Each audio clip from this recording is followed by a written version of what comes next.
Je vais donc maintenant passer la parole à Madame Marjorie Winkler, directrice de l'association romande Ciao.ch, que je remercie pour sa présence et pour la qualité du travail qui est réalisé par Ciao.ch. Quand j'étais jeune, j'étais souvent utilisateur du site. Bonjour, donc moi je vais vous expliquer un petit peu ce qu'on fait et puis ce qu'on a vu en fait sur la période du premier semestre 2020 avec toute la période du semi-confinement. Donc concrètement, on est un site d'aide et d'échange pour les adolescents de Suisse romande, avec vraiment l'idée de proposer un espace. Donc on est sur Internet, on n'existe que sur Internet, avec l'idée de proposer un espace qui tient compte des habitudes et des besoins du public cible. Comme on l'a vu, c'est un public cible qui est très connecté et donc le site, c'est un moyen de les atteindre de la manière la moins intrusive possible, entre guillemets, parce que c'est eux qui peuvent aller sur le site, et puis qui soit adapté à leurs pratiques. Par exemple, on a vraiment la dernière version du site, elle a été pensée avant tout sur mobile, en se disant qu'ils ont de plus en plus l'outil directement et qu'ils ne vont pas passer par le site internet, en fait, la version desktop. C'est anonyme et gratuit.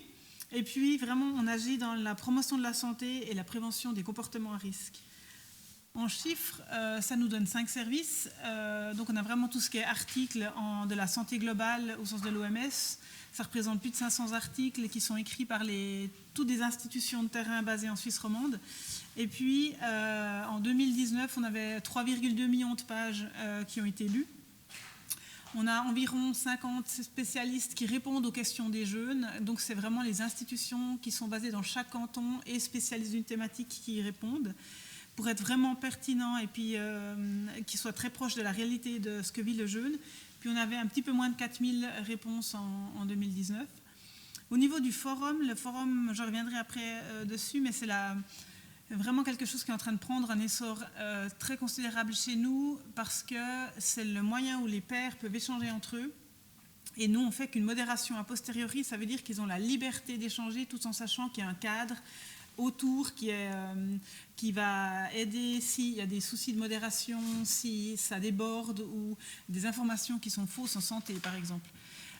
Et ça marche extrêmement bien. Ils sont très demandeurs quand c'est un espace à eux, mais avec un filet de sécurité derrière. Après, on a les choses plus ludiques, comme le fait d'acquérir des compétences de manière ludique, par des quiz, des tests, des jeux. Et puis aussi, on y tient vraiment, c'est les adresses qu'on appelle près de chez toi. C'est l'idée qu'on ne garde pas les jeunes qui ont des difficultés sur le site, mais on les renvoie aux institutions de terrain, parce que le face-à-face ne pourra jamais être remplacé par une intervention web. On n'a pas de but thérapeutique.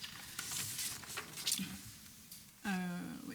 Alors, au niveau des objectifs, donc concrètement, par nos démarches, on essaie d'encourager les jeunes à mobiliser leurs propres ressources et à choisir des conduites autonomes et responsables. Donc, c'est vraiment cette acquisition des compétences en santé. Et puis, l'idée, c'est qu'ils acquièrent le maximum d'informations, qu'ils puissent prendre les décisions avec le maximum de clés de compétences.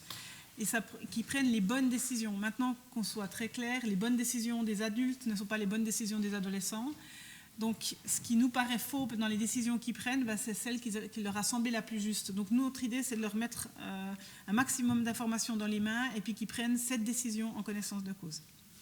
Puis, c'est tout un processus d'autonomisation à l'adolescence qui est extrêmement important et qu'il faut accompagner. Ce qui est intéressant pour nous, c'est les thématiques. Alors ça, c'est dans les questions qu'on reçoit. La plus forte thématique, c'est 52%, c'est des questions de sexualité. Ensuite, c'est les relations, donc moi, toi et les autres. Et puis viennent ensuite les thèmes comme santé, violence, estime de soi. Donc vraiment, la santé mentale et la sexualité sont les deux grands thèmes. Des questions qui peuvent se poser dans l'adolescence. Souvent, une question est toujours liée à d'autres thèmes, mais c'est eux qui choisissent le thème dans lequel ils déposent la question. Et comme ça, ça veut dire que même si une question elle est multifactorielle, c'est celle qui leur a semblé, un thème leur a semblé le plus important que les autres, et du coup, pour nous, c'est intéressant de voir comment ils la qualifient. Au niveau de la répartition de genre, c'est un grand défi pour nous. Je peux juste passer le slide. Pardon.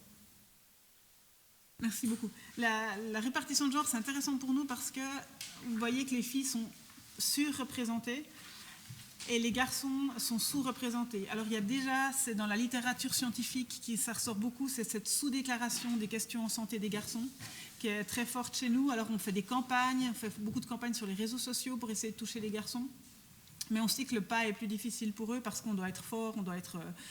on peut moins montrer ses émotions, même si ça déjà on voit que ça tend à changer.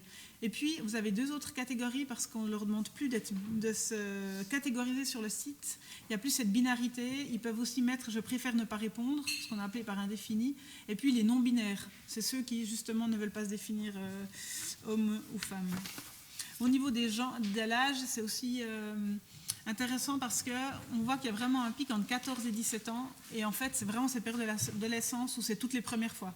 C'est les premières sorties, les premières consommations, les premières relations, l'importance des relations amicales, donc relations de couple, l'importance des relations amicales. C'est là où on choisit son métier, ou en tout cas ce qu'on va faire en post-obligatoire. Et puis on le voit vraiment sur le site parce que c'est là qu'il y a le plus de questions. Et puis maintenant, nous, ce qu'on a vu avec le semi-confinement, donc c'était comment une plateforme comme nous, qui est déjà très utilisée, elle peut être vraiment un outil supplémentaire en période de crise. Donc au niveau des interactions, nous on a vu une énorme différence. Si vous prenez entre mars et avril, on a eu 82% d'augmentation. C'est vraiment, donc il y avait déjà 1845 messages échangés sur le forum, et puis d'un coup, parce que tout le monde s'est retrouvé chez lui, on s'est retrouvé avec 3300, et puis on a atteint un pic au mois de juin à 6132, et ce pic, il est vraiment dû à, maintenant toi tu es revenu à l'école, comment ça se passe, comment tu l'as vécu, tout en fait, les gens qui étaient sur le site, qui ont découvert le site pendant la période, ils sont revenus après pour continuer d'échanger avec les gens. Ils ont revu leurs amis, mais en plus, ils se sont fait une espèce de communauté. Maintenant, ils l'appellent la famille Ciao ou la communauté Ciao. Et puis, ils sont allés chercher cet échange. Et puis, au niveau des questions-réponses, donc c'est vraiment ce que les professionnels reçoivent. On a eu, si vous prenez là, j'ai pris de mi-mars à mi-mai, on a aussi une augmentation de 25%. Et puis, ce que je voudrais dire là-dessus, c'est qu'on n'a pas eu simplement des questions par rapport au confinement, ces augmentations, mais c'est vraiment tout ce qui était lié au confinement indirectement, qu'on ne peut pas forcément attribuer, mais on sent que c'est ça. Par exemple, il y a un garçon qui me plaît à l'école, maintenant je ne le vois plus pendant 2 mois, comment je peux gérer le fait qu'on avait commencé un peu à... On a eu beaucoup ce type de questions, et c'est les autres qui s'encourageaient. Et puis, on a aussi vu que le coronavirus faisait ressortir des situations qui étaient déjà très délicates à la base. Si vous aviez une famille qui était un petit peu dysfonctionnante, ça s'est extrêmement empiré pendant la crise parce que vous n'avez plus accès déjà à l'école pour souffler en vous disant c'est compliqué chez moi mais j'ai l'école, et vous n'avez plus accès physiquement aux professionnels qui sont autour de vous et qui peuvent voir que vous n'allez pas forcément bien. Mais par contre, il y a aussi plein de questions personnelles qui sont dues à l'adolescence, et parce qu'ils étaient tout seuls à la maison, ils se les sont posés. Donc on a eu une forte augmentation des questions de la masturbation, par exemple.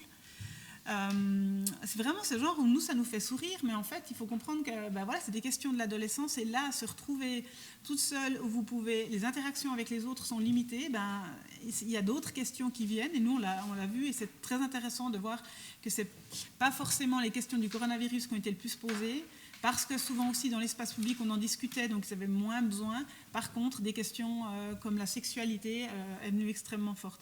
Donc dans les exemples d'interaction, juste avant, c'était des messages sur le forum, où ils nous disaient je dois partager la chambre avec ma sœur, comment je dois gérer ça, j'ai des amis imaginaires, je suis perdue.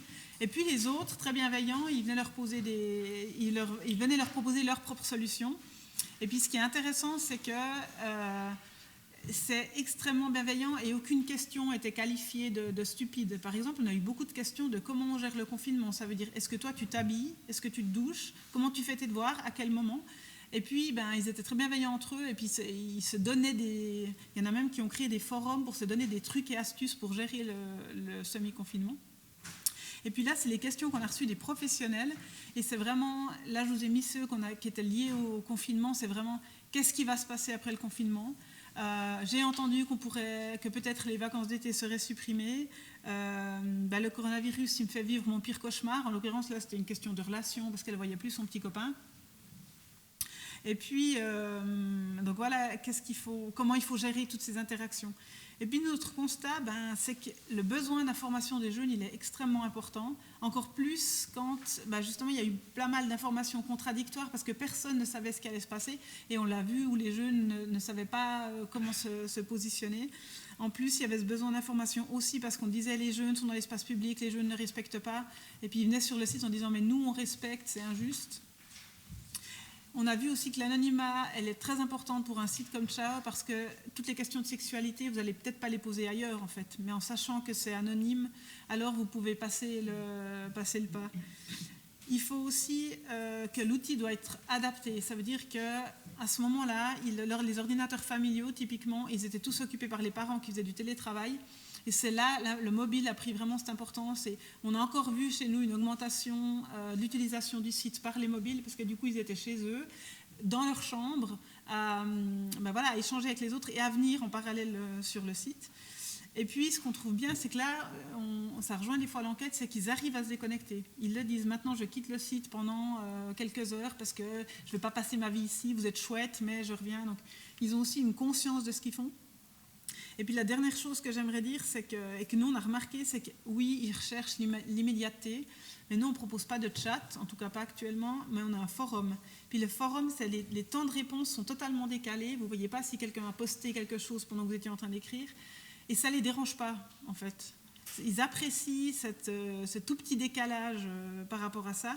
Et puis aussi, les questions-réponses, les professionnels répondent dans les 48 heures ouvrables pour des questions de ressources. Et ça aussi, ils l'acceptent parce que c'est une réponse donnée par un professionnel, donc elle sera juste, donc elle sera vérifiée. Alors je suis prêt à attendre 48 heures ouvrables. Et c'est intéressant parce que ça met en parallèle où on voit, nous, en observant beaucoup les réseaux sociaux, où il y a cette notion d'immédiateté, alors que chez nous, ils sont beaucoup plus patients, entre guillemets. On a un public plus patient parce qu'il y a une autre information derrière, parce qu'ils ne cherchent pas du fun, entre guillemets, ils cherchent à être rassurés, à se normaliser, des choses comme ça. Donc, on casse un peu la barrière des jeunes qui passent d'un truc à l'autre. Donc pour nous, c'est des remarques très positives qu'on a pu faire pendant la période du semi-confinement et qu'on voit en fait sur le site depuis plusieurs années maintenant. Vielen Dank, Frau Winkler, für diese sehr interessanten Äußerungen. Eine beliebte, anonyme Plattform, welche während dem Covid von 1845 Fragen auf 6000 Fragen gestiegen ist. Madame, vous avez du travail parce que le lockdown n'est encore pas terminé. On vous souhaite beaucoup de courage et puis merci pour votre engagement.